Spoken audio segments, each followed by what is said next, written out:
প্রিয় শিক্ষার্থীবৃন্দ, আজকে সপ্তম শ্রেণী বিজ্ঞান বিষয়ে একটা পাঠ আলোচনা হবে। তোমরা এখানে একটা ভিডিও দেখবে, ভিডিও দেখে বলতে হবে আজকে আমাদের পাঠ কি হতে পারে। কেমন? ভালো করে দেখো। আমরা একটা ভিডিও দেখবো, এই ভিডিও থেকে আজকে পাঠ কি হতে পারে আমরা বলবো। খেয়াল করো। Most atoms don't rise solo. Instead, they bond with other atoms. That bonds can form between atoms of the same element, or atoms of different elements. You'd probably imagine bonding as a tug of war. If one atom is really strong, it can pull one or more electrons off another atom. Then you end up with one negatively charged ion and one positively charged ion. And the attraction between these opposite charges is called an ionic bond. This is the kind of sharing where you just give away your toy to someone else and then never get it back.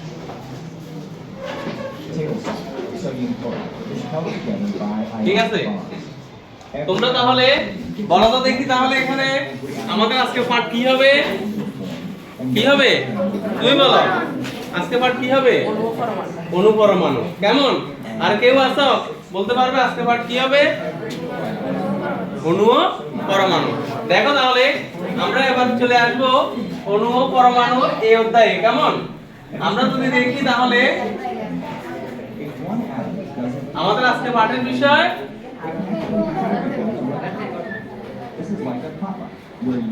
দেখো, এখানে আমরা দেখতেছি একটা পরমাণু। কেমন? এখানে কি আছে? ইলেকট্রন। পরমাণুর বাইরে কি থাকে? আর কেন্দ্রে কি থাকে? নিউক্লিয়াস। কি থাকে? নিউক্লিয়াস। দেখো, দুটি নাইট্রোজেন পরমাণু, যাদের প্রতিটিতে 7টি করে ইলেকট্রন আছে। একটি নাইট্রোজেন পরমাণুতে কয়টি ইলেকট্রন থাকে? আমরা আরো দেখবো এখানে একটা পানির গঠন দেখানো হয়েছে। পানির গঠনে কি কি আছে? হাইড্রোজেন এবং অক্সিজেন। তোমরা কি কেউ পানির সংকেত বলতে পারবে? হ্যাঁ, বলো তো, তুমি বলো তো। পানির সংকেত কি? H2। তাহলে কয়টা হাইড্রোজেন আছে? দুইটা। অক্সিজেন কয়টা? একটা। Thank you. তারপরে দেখো আমরা দেখবো আমাদের অধ্যায়ের নাম অনুযায়ী অণু এবং পরমাণু। অণু কি? দুই বা ততোধিক পরমাণু পরস্পরের সাথে যুক্ত হয়ে কি তৈরি করে? অণু তৈরি করে। আমার এখানে কয়টা হাত আছে? এখন এই একটা যদি পরমাণু, এই দুইটা যদি পরমাণু হয়, পরমাণু পরমাণু মিলে কি তৈরি হয়? অণু তৈরি হয়। ঠিক একই রকম। আর পরমাণু কি? পরমাণু হলো মৌলিক পদার্থের ক্ষুদ্রতম কণা। পরমাণু কি? মৌলিক পদার্থের যা স্বতন্ত্র বৈশিষ্ট্য ওই পদার্থ দিয়ে তৈরি। এবার আমরা দেখব, তাহলে আমরা যদি এই পাঠ থেকে শর্টকাট আজকে যদি আমি বলি অণু কি বা পরমাণু কি। কেমন?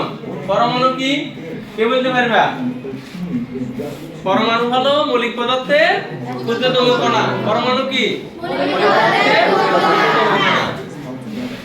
এরপরে দেখো জোড়ায় কাজ। তোমরা আগের মতো করে দুজন দুজন বসে জোড়ায় কাজ করতে পারবে।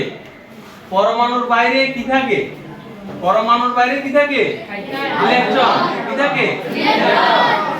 হাইড্রোজেনের ডায়াগ্রাম চিত্র আঁকো। হাইড্রোজেন পরমাণুর ডায়াগ্রাম চিত্র আঁকো। হাইড্রোজেনে কয়টা পরমাণু আছে? নাইট্রোজেনে 7টি, হাইড্রোজেনে 1টি পরমাণু আছে। দেখো এখানে তাহলে HO, এই চিত্রটা কার বলতে পারবে? কার? পানির। কার? তুমি বলো তো, তুমি বলো কার? পানির। পানির সংকেত কি? H2। বসো। Thank you. এরপরে দেখো দলগত কাজ। আমরা যদি দলগত কাজ করি তাহলে চিত্রে পরমাণুটির নাম ও সংকেত